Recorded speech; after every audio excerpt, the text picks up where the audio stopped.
একসাথে চীন ও পাকিস্তান আঘাত করবে ভারতের উপর, কিন্তু ভারত কি পারবে এই বিশাল সামরিক চ্যালেঞ্জ মোকাবিলা করতে? রাশিয়ার সাহায্যে তৈরি হচ্ছে এক নতুন প্রতিরক্ষা শক্তি।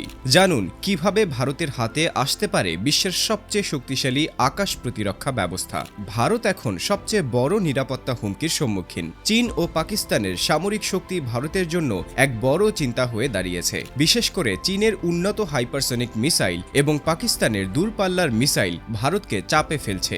এখন ভারতের জন্য একটি শক্তিশালী আধুনিক এবং প্রতিরক্ষা ব্যবস্থা অত্যন্ত জরুরি হয়ে পড়েছে। তাই ভারত S-500 মিসাইল সিস্টেমের দিকে নজর দিয়েছে, যা S-400 মিসাইল সিস্টেমের আরও উন্নত এবং শক্তিশালী ভার্সন। এর মাধ্যমে ভারত তার প্রতিরক্ষা শক্তি কয়েক ধাপ এগিয়ে নিয়ে যাবে।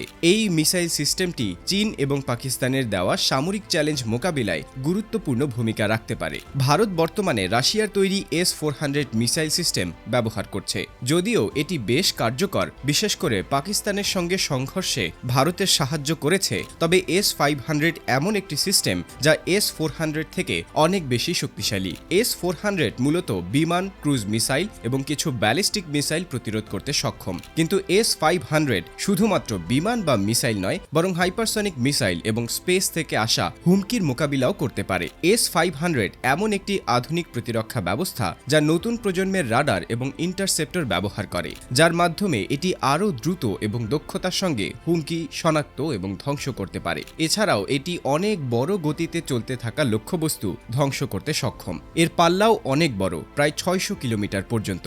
যাদের কাছে হাইপারসনিক মিসাইল রয়েছে, দ্রুত গতির লক্ষ্যবস্তু ধ্বংস করতে সক্ষম। আর পাকিস্তানও তাদের ড্রোন এবং দূরপাল্লার মিসাইল প্রযুক্তি উন্নত করছে। একদিকে চীন এবং অন্যদিকে পাকিস্তান। ভারতকে এই দুই সামরিক শক্তির সমন্বিত আক্রমণ মোকাবিলা করতে হবে। এখানে যদি S-500 যুক্ত হয়, তাহলে ভারত তার প্রতিরক্ষা সক্ষমতাকে অনেকটাই শক্তিশালী করতে পারবে।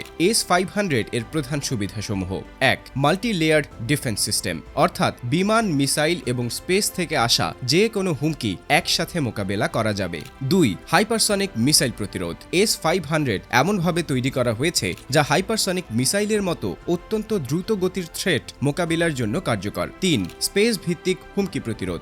S-500 সিস্টেমটি মহাকাশ থেকে আসা যে কোনো হুমকি, যেমন উপগ্রহ বা স্যাটেলাইট, ধ্বংস করতে সক্ষম। 4. একাধিক রাডার ও ইন্টারসেপ্টর প্রযুক্তি। S-500 ভারতকে যে শক্তিশালী প্রতিরক্ষা ব্যবস্থা দেবে, তা একেবারে নতুন একটা পর্যায়ে নিয়ে যাবে। এটি এক ধাপ এগিয়ে যাবে ভারতীয় প্রতিরক্ষা শক্তির। ভারত যদি এটি সফলভাবে গ্রহণ ও বাস্তবায়ন করতে পারে, তাহলে দেশটির জন্য নিরাপত্তা পরিস্থিতি অনেকটাই উন্নত হবে। বর্তমানে S-400 এর কার্যকারিতা ভালো হলেও S-500 এর মাধ্যমে ভারত আরও এক ধাপ সামনে যেতে পারবে। এখন কবে আসবে S-500? ভারতের পক্ষ থেকে রাশিয়াকে একাধিকবার S-500 কেনার প্রস্তাব দেওয়া হয়েছে। রাশিয়ার প্রেসিডেন্ট ভ্লাদিমির পুতিন এখন ভারতে আছেন এবং এই সফরে সম্ভবত এই নিয়ে আলোচনা করা হবে। S-500 আনতে ভারত আরও এক ধাপ এগিয়ে যাবে, যাতে চীন ও পাকিস্তানের সামরিক চ্যালেঞ্জ মোকাবেলা করা সহজ হয়। রাশিয়া বর্তমানে S-400 সরবরাহ করছে, কিন্তু S-500 ভারতের জন্য হবে এক নতুন শক্তির অধ্যায়। এটা ভারতের প্রতিরক্ষা শক্তির ভবিষ্যৎ। S-500 যদি ভারতের হাতে আসে, তাহলে চীন ও পাকিস্তান থেকে আসা যে কোনো সামরিক হুমকি সহজেই মোকাবিলা করা যাবে। তাই এখন দেখার বিষয়, ভারত কখন এই অত্যাধুনিক সিস্টেম হাতে পায় এবং কিভাবে এটি দেশের নিরাপত্তা দৃঢ় করবে।